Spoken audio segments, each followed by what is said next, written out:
On an early morning takeoff in Kentucky, 100 knots, check. two experienced pilots struggle to get their regional jet off the ground. B1, rotate. Whoa.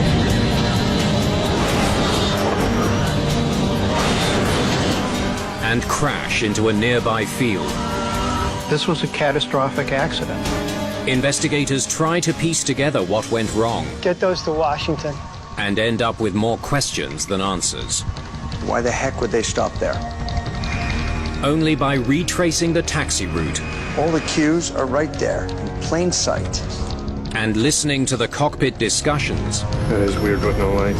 Yeah. do investigators discover the grim truth. They finally realize something's wrong, but it's already too late.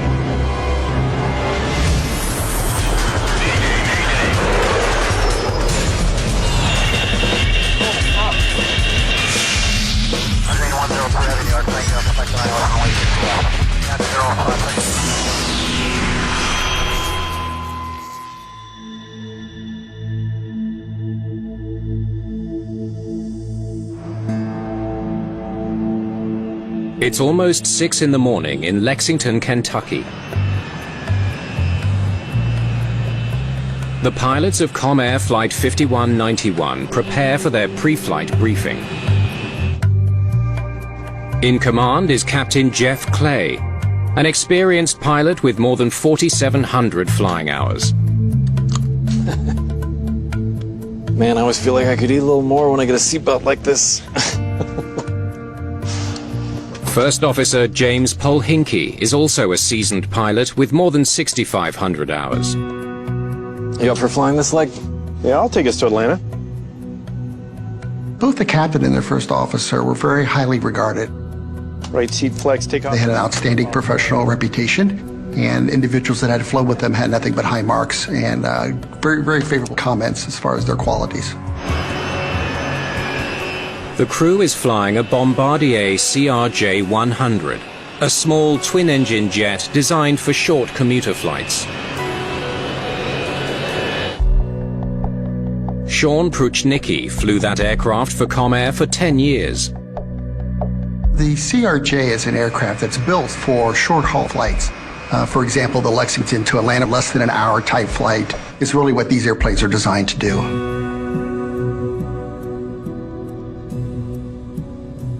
Ladies and gentlemen, we'd like to take this time to welcome you on board Comair Flight 5191 direct to Atlanta.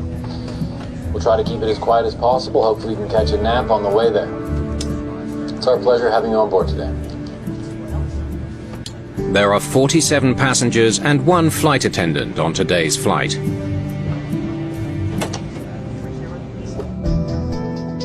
The pilots begin their briefing. Right flex, takeoff procedures off of, he said what runway? 24? It's 22. Something that we do prior to takeoff is we do a flight briefing between the two crew members. The primary reason we do this is to make sure that everyone has the same amount of information and knowledge to safely depart the airport. On 22, the ILS is out. Even the other night, the runway identifier lights were out all over the place. All right. 22's your short taxi. Any questions? No questions before starting your leisure.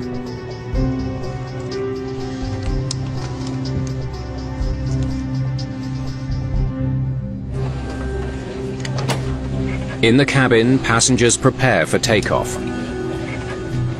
Seatbelt, please.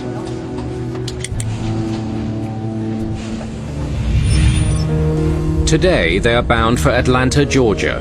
Just a 67-minute flight straight south from Lexington's Bluegrass Airport. Comair 191 is ready to taxi. Comair 191, taxi to runway 22. Altimeter 3000. Winds are 200 at 8. 3000 and taxi 22, Comair 191. Lexington's air traffic controller clears Flight 5191 to the runway and then turns his attention to another plane. Eagle Flight runway 22, cleared for takeoff. With few planes at this small airport in near perfect weather, this flight is far from challenging for these seasoned pilots. During the taxi out, the captain is responsible primarily for navigating the aircraft on the airport surface.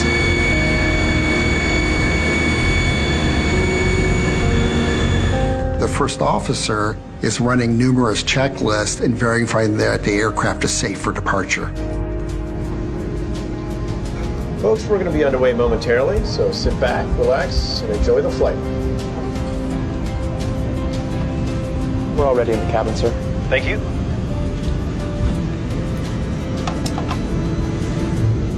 Cabin reports received. Before takeoff checks complete. Ready. All set. At your leisure, Comair 121. Ready to go. Comair 191.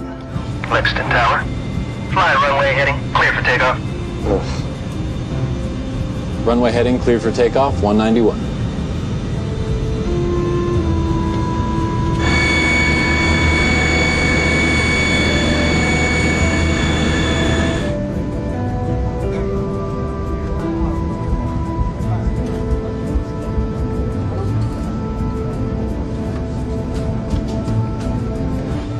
Anti-ice off, lights set, takeoff configs okay, lineup checks completed.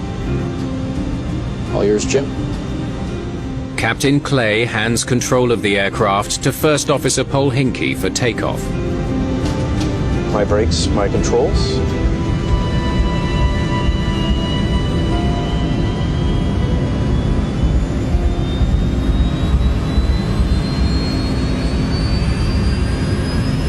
Set thrust, please. Thrust set.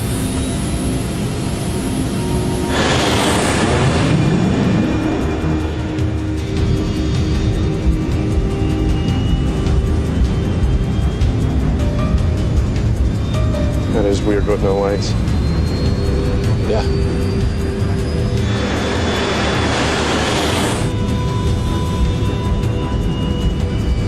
Under knots.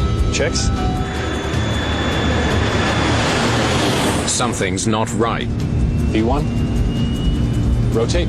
as 5191 prepares to lift off. Whoa.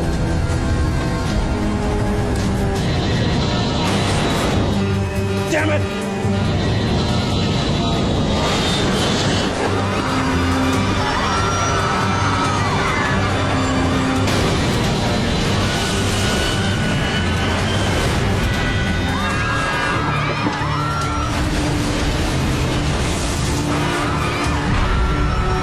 Comair Flight 5191 hurtles into a field less than half a mile from the runway.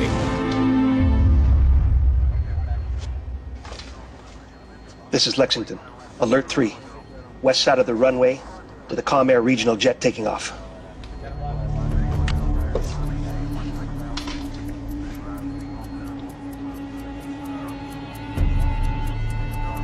We knew something was wrong. We never get an alert 3. We never get one. Public Safety Officer Pete Moppin rushes to the scene. It's hot. I mean, it's very hot. There were explosions. Can we save anybody? That was what I was thinking when I saw this ball of fire.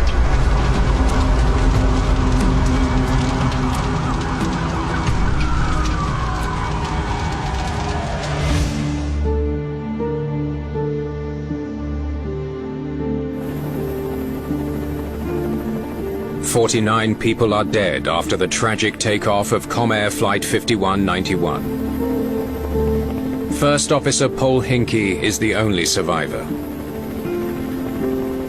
The first responders' quick actions were the reason that First Officer Polhinky survived this accident. He was so traumatically injured that they recognized that time was of the essence and transported him to the hospital rather than waiting for an ambulance. And he thanked me for saving his life. I told him that was my job, but I was glad that I was there to do what I did, and I told him that. The question NTSB investigators now need to answer is why Comair Flight 5191 couldn't get off the ground.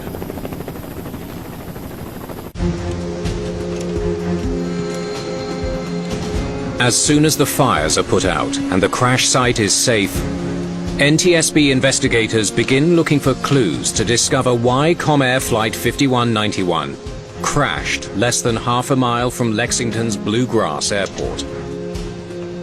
Make sure every scrap is documented. We need a clear picture of the path this plane took before impact. Lead investigator Joe Seedor is among the first to arrive at the crash site. In this case, it was quite interesting because initially we didn't have much. An airplane had crashed. We didn't know if it was on the airport, off the airport. We actually started at the final resting place for the wreckage, and then we walked back towards the airport. First impact point is there.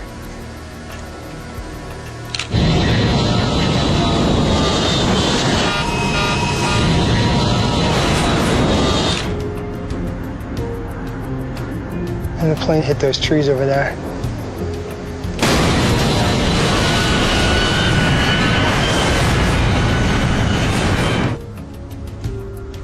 Those impact marks aren't more than 20 feet up those trunks. We were looking at the trajectory of the airplane. Clearly looked like it took off just about the end of the runway and immediately started contacting trees into the wreckage site.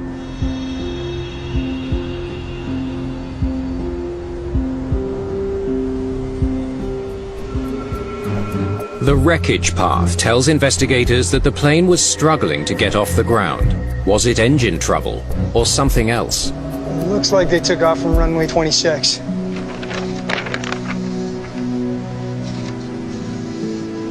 But hang on. 26 wasn't in use last night.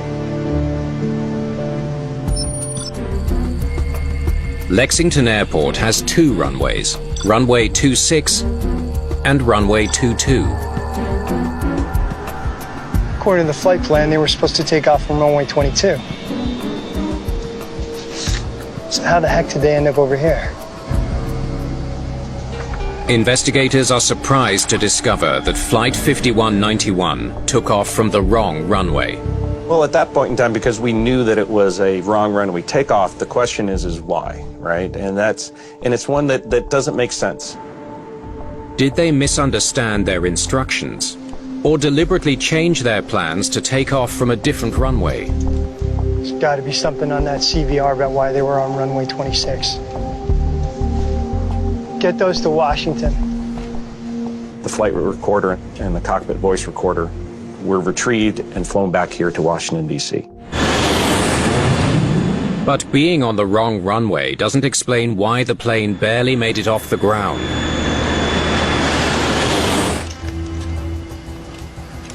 Let's take a closer look at those engines. When the engines are examined, what the investigator is looking for is damage.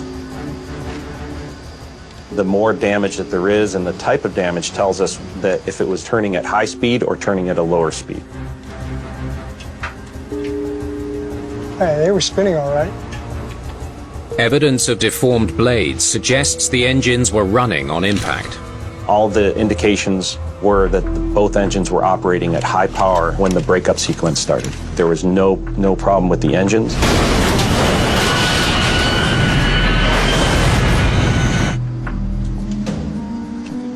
Something else must have kept them from getting airborne. Maybe they were too heavy?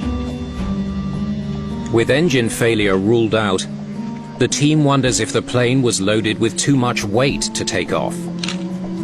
There's a certain maximum weight that the aircraft can take off safely with. So what we do is we calculate the load that's on the aircraft at the time of the accident.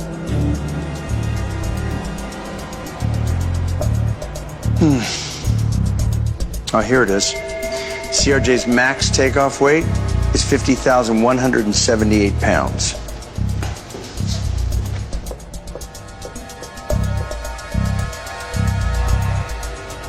And the load manifested the plane weighed 49,087 pounds on that day. It's close, but it's within their limit. The aircraft wasn't too heavy to take off. In that aircraft on that day, with that weight, how much runway would be needed to take off safely? Using the actual weight of the aircraft and the CRJ-100 specifications, investigators calculate how much runway the plane needed to lift off. The weight of the aircraft affects how fast they have to be going to be able to lift off, and that is directly correlated to how much runway it takes to be able to achieve that speed. 3,744 feet. 3,744 feet, and runway 26 is 3,501 feet. Investigators reach an astonishing conclusion. runway 26 is 243 feet too short. They ran out of runway. They now understand why the plane couldn't get airborne. But they're still mystified. Why didn't Flight 5191 take off from the longer runway?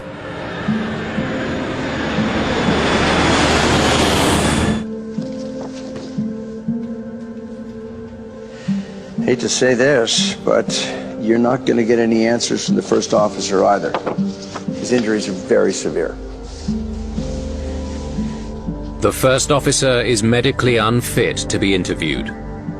It's a big loss to the investigation. It can be frustrating when you're not able to speak with people that you'd like to speak with, but as investigators, we need to work with the data that we have.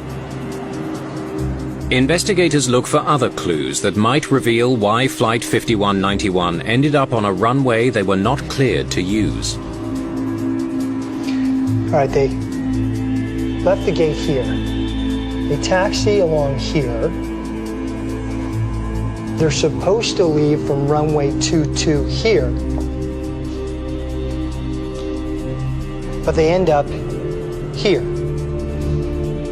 The question is, why? So when we were looking into trying to understand why this flight crew thought they were on runway 22, we looked at anything that was different, anything that the flight crew may have misunderstood with regard to both the airport and the charts or any of their training. Hey, look at this. Our guys got some shots of the runway.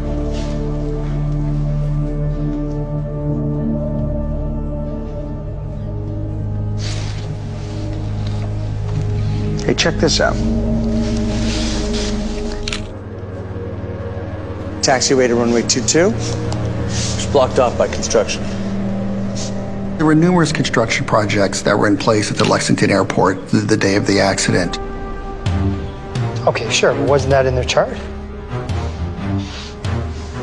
Normally, when a taxiway is closed, pilots receive an interim airport chart with an alternate route. Nope, nothing on the chart. Investigators are amazed to learn that the crew's airport chart only showed the taxi route before construction, not the updated taxi route. It is a surprise to see at the airport construction had not been updated in the charts that the flight crew had. It's a disturbing find. Could out-of-date taxi charts have misled the pilots into taking off from a runway that was too short for their plane?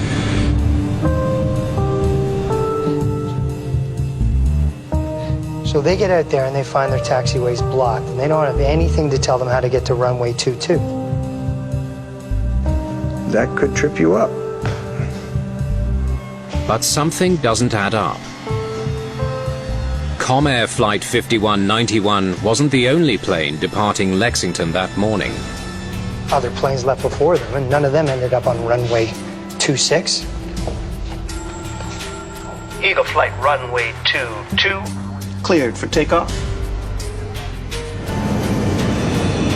The other two flights that took off prior to 5191 received the same information that the flight crew from 5191 received and did not have any difficulties in navigating to the runway. The fact that two other aircraft were able to depart successfully that morning caused us to look deeper.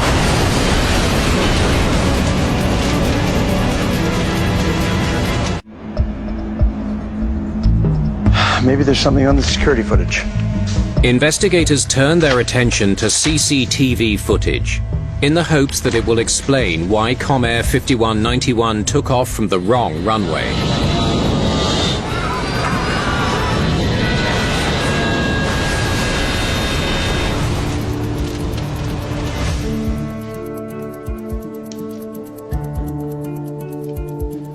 We were able to retrieve security footage from cameras on the parking garage that showed our aircraft taxiing out that morning.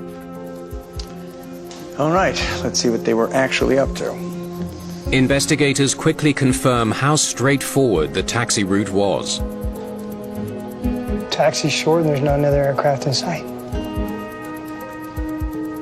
Our assessment based on examination of surveillance video showed that it was a nominal taxi.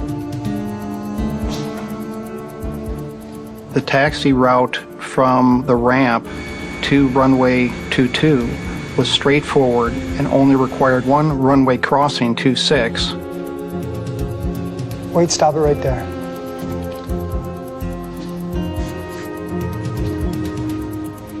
It looks like they've stopped at the hold short line for runway 26. Before takeoff, planes stop or hold short of the runway until they're cleared to proceed by air traffic control. Well, they were on their way to runway 22. Why the heck would they stop there? Investigators are startled by the discovery. We noticed at that time that the aircraft had stopped prior to runway 26 for over 50 seconds. This is unusual because there was no real reason for them to stop there. We need to see the taxi route. All right. Were there clues telling the pilots they were in the wrong place? One of our main questions when we realized that they stopped for 50 seconds at the hold short line for runway 26 was what could they have been seeing? To better understand why the pilots of Comair Flight 5191 stopped at the hold short line for the wrong runway. All right, let's get started. Investigators retrace their taxi route.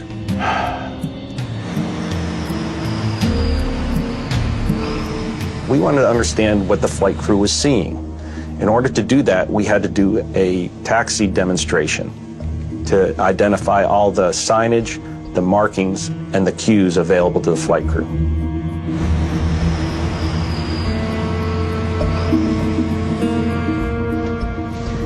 Here on the left, there's a sign for runway 26. Straight ahead, I can see the hold short line for runway 26. I mean, it's as clear as day. Things that we're looking for during that taxi demo were things like the quality of the markings on the taxiway, the signage, whether it was illuminated or not. The taxi line splits three ways. Investigators can see what the pilots would have seen from the hold short line for runway 26. The line on the left goes to runway 26. The line in the middle is the route to runway 22. The line on the right is runway 22's old taxi route, blocked by barricades. I can clearly see the sign is telling us that we're at the hold short line for runway 26. I mean, it's hard to miss that. Investigators discover that the crew had clear cues that they were at the hold short line for runway 26, not 22. The question remains, how did they miss those cues? Okay, let's go to 26. The test plane follows the line on the left to runway 26. Okay, see? That's where they should have taken the taxi route and stopped the hold short line for runway 22. Investigators are surprised to learn that even as Flight 5191 was turning onto runway 26, The crew had a clear view of the sign pointing to the runway they were meant to be on. There were no features in the environment in terms of the signs, marking, or lighting that showed they were on runway 22. All the cues are right there, in plain sight. Joe Sedor then uncovers one more disturbing fact. When we taxied from the taxiway onto and turned onto runway 26, all of the lights on runway 26 were out, and there was no lights in the distance. As an experienced pilot, I look at that and say, why did this flight crew take off from this runway? We need to know what was going on in that cockpit.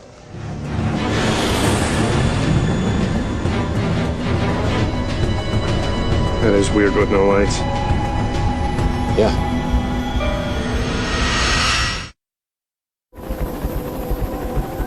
The cockpit voice recorder from Comair Flight 5191 is finally ready to be reviewed.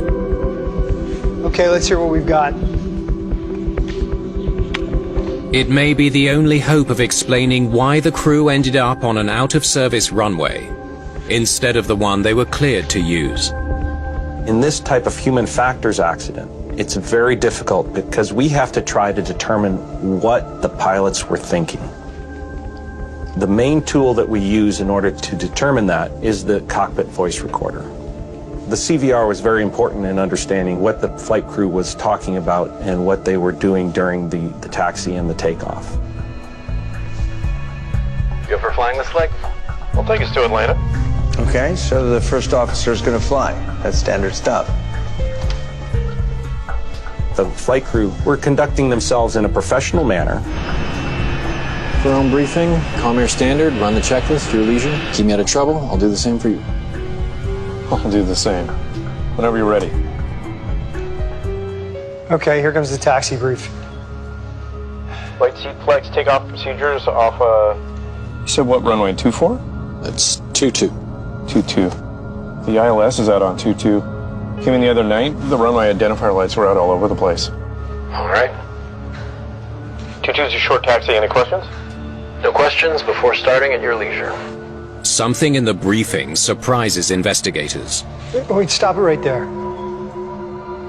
Is that not a short brief to you?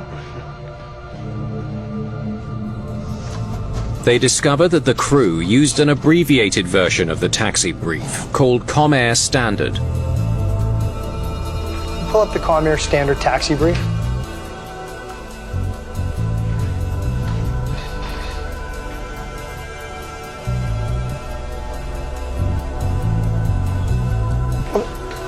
There's no mention of crossing runways or stopping to call ATC if they're unsure where they are. Investigators are baffled to discover that even the shortened taxi brief with 8 checklist items, including a very crucial one, wasn't followed. Yeah, they never briefed on the runway they had to cross to get to runway 22. The crew's abbreviated briefing that morning was a deviation from standard operating procedures that we identified. Had the crew done a full taxi briefing, they would have discussed the need to cross runway 26 on the way to 22. They missed an opportunity to review the airport diagram and determine that they needed to cross runway 26, an intervening runway, before they reached runway 22. Okay, let's hear their taxi checklist. Flight controls. Check left. On the right, trims. Engage 07.2. Radar terrain displays. All taxi checks complete. Finish up the before takeoff checklist, your leisure. One other thing on the CVR we heard was the captain using the term, at your leisure. It was used so many times on the CVR. What this told us is that this flight crew was relaxed. Maybe they were a little bit too relaxed. Yeah, I know 3 guys at Kennedy. Actually, 2 guys. One went, but he did get through the sims. Oh, really? Then a first officer from Cincinnati. He got through the second part, and that's as far as he got. Wait, stop it right there. Investigators cannot believe what they're hearing. What the heck is he talking about? Instead of focusing on their checklists, the crew of 5191 were having a casual conversation during a critical moment. It's a major breach of what's called the sterile cockpit rule. The sterile cockpit rule requires that pilots refrain from non-operational conversation during significant portions of flight. One of the key reasons for the sterile cockpit rule is that non-pertinent conversation can be distracting. And that's as far as he got. And then he actually got offered the position. Did he take it, or? Yeah, he took it. Oh, okay. The captain should be shutting this conversation down, not encouraging it. Although the first officer started the conversation, the captain is responsible for ensuring that sterile cockpit rule is enforced and distractions do not enter the cockpit that could affect the safety of flight. After 40 seconds of casual conversation, Second engine started. Anti-ice probes. Windshield low. investigators hear the pilots turn to their takeoff checklist. Now they finally get back to their jobs. We're surprised by that. That non-pertinent conversation was in a critical area when the flight crew was making their taxi out to the runway, where the flight crew needs to be 100% flying the aircraft. Could that period of inattention hold the key to this tragic accident? Okay, let's see what we've got so far. Investigators wonder if a casual conversation is at the heart of the crash of Comair Flight 5191. They skipped out at a briefing that would have told them they needed to cross 26 to get to 22. Then for almost a minute, they violate the sterile cockpit rule. Let's see what happens when they get here. Investigators hope the crew will give some indication why they stopped at the hold short line for runway 26. Thrust reversers are armed. Autocross flow is manual.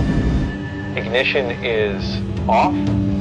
Altimeters are 3000, across the board, cross-checked. I'll check in with the cabin. That's it? It was surprising to us that there was no conversation about their location on the airfield or confusion about it while they were holding short on runway 26. We know they were distracted, but when they stop their chit-chat, they don't seem to recognize, know, or check where they are. We got no information based on the conversation of the flight crew while they were holding short that they were disoriented. No indications at all. Investigators are amazed by what they hear next. At your leisure, Comair 121, ready to go. Comair 191, Lexington Tower. Fly runway heading, clear for takeoff. Hold there. So they're completely relaxed when they ask for clearance. In fact, so relaxed or distracted that the first officer uses the wrong flight number. Investigators realize the grim truth. These guys actually thought they were lined up for runway 22. The fact that they stopped at runway 26 and subsequently called for takeoff indicates that they lost awareness that they had not crossed runway 26. They turn onto runway 26. Then what? Keep going. Lineup checks completed. All yours, Jim. First officer takes the controls. So he's looking ahead probably for the first time. At this time, the captain taxied the aircraft out onto the runway and then transferred controls to the first officer. So before this time, the first officer was heads down in the cockpit. My brakes, my controls. When the first officer looked out, he saw a runway. He may not have perceived that it was a narrower runway than runway 22. They're looking down runway 26. Why don't they see the sign for 22 off to the right? Neither pilot cross-checked their location at the time that they took the runway.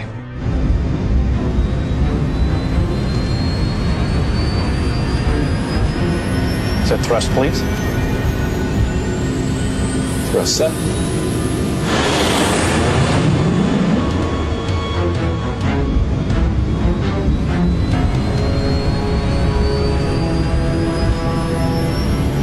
That is weird with no lights.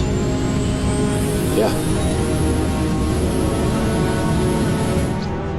Hold on.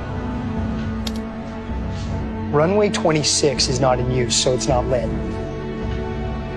They see the lights for 22 until they cross it.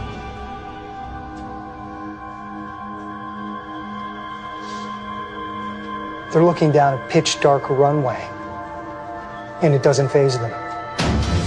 Investigators wonder if the pilots were confused about what the runway should have looked like. When they began the takeoff roll on runway 26, they had no centerline lights or edge lights on this runway. However, based on the first officer's previous experience the night before, he did not expect to see lights. The ILS is out on 22. Came in the other night, the runway identifier lights were out all over the place. And so it would not necessarily have been an unusual sight picture. Such decision-making based on a person's mistaken assessment is called confirmation bias. Confirmation bias is where the flight crew expects something to be there, even though it might not actually be there.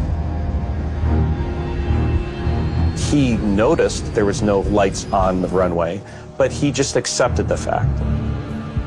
What happens next?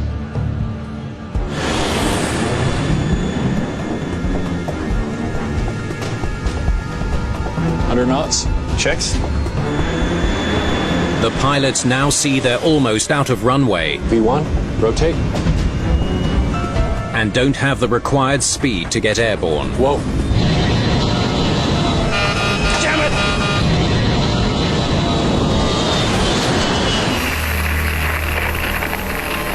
That's it. They finally realize something's wrong, and it's too late. Based on our calculations, the crew needed to recognize that they were on the wrong runway and successfully reject the takeoff about 20 seconds into the takeoff roll. However, their recognition did not occur until much later when the captain called rotate at a lower speed than what was required.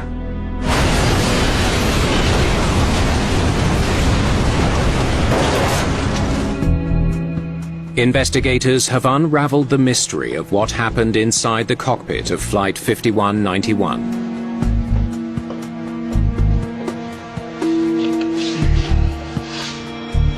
They started by skipping the full briefing. And then after a long discussion about the airline, they lose sight of where they are. They stop at the wrong place, and they completely miss all the signage that they're at the wrong runway. By the time they figure out the mistake, it's too late. These guys are going through the motions when they should have been at full attention. The crew's failure to use available cues and aids to identify and check the plane's location led to the tragedy of Comair Flight 5191.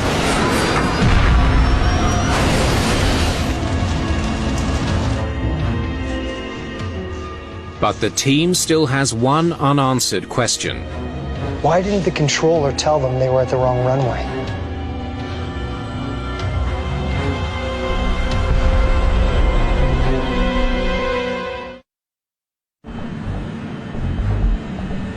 Investigators wonder if the air traffic controller of Comair Flight 5191 could have picked up the crew's error and prevented the accident.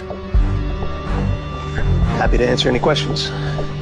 With the air traffic controller, we were trying to understand, did the controller have an opportunity to see this airplane take the wrong runway and prevent the accident? At 6:05, they asked for takeoff clearance. Runway 22 was free, so I gave Comair clearance for takeoff. At your leisure, Comair 121, ready to go. Comair 191, Lexington Tower.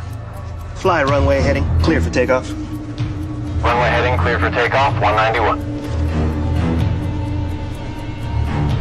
And what did you do next? I saw the plane proceed towards runway 26 and then scanned runway 22 to make sure there were no vehicles on it. Did you watch the flight take off? Not if I have other jobs to do.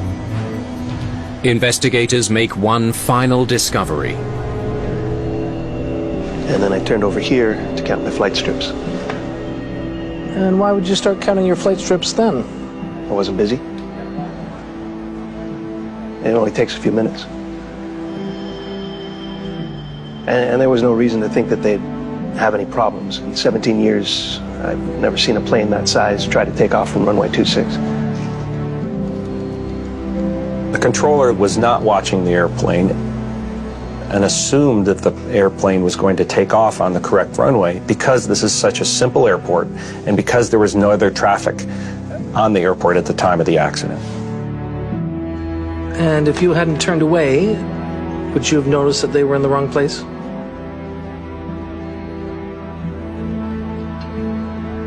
I might have. FAA regulations do not require controllers to monitor every takeoff. But if the controller had been watching the runway instead of counting flight strips, he might have noticed Flight 5191's mistake. He was not actually required, nor are any controllers required, to actually watch an aircraft during its takeoff roll. Had they been required to do that, this would have given an opportunity to have the takeoff aborted. The NTSB concludes that several factors led the pilots to lose track of their position on their way to the runway. Contributing to that was the flight crew's failure to maintain sterile cockpit and to have a non-pertinent conversation prior to takeoff. This crash happened because of a period of distraction during what was perceived as a relatively simple taxi. And it illustrates the perils of distraction in that it can take you off task. It can cause you to lose awareness. And in this case, both crew members lost awareness of where they were on that airport surface and made a mistake that was extremely consequential. Among the NTSB's recommendations is a basic technological change to prevent pilots from getting lost. The CRJ-100 at the time had sophisticated avionics, but it lacked a simple GPS system available in cars of the same era. Install moving map GPS displays in CRJ-100 cockpits. The NTSB also makes recommendations for flight crews.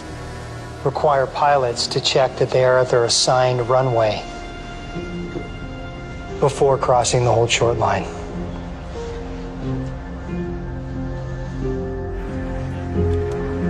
First Officer James Polhinky, the lone survivor of Comair Flight 5191, suffered severe injuries, including the loss of his left leg. He never returned to commercial aviation. This was a catastrophic accident. It affected scores and scores of lives. But the legacy of this accident are the safety changes that have been made to prevent this type of accident from happening in the future. This accident shows that there are threats in any environment, no matter how docile they seem, and that flight crews have to be aware and have to be looking for all the threats at all the time.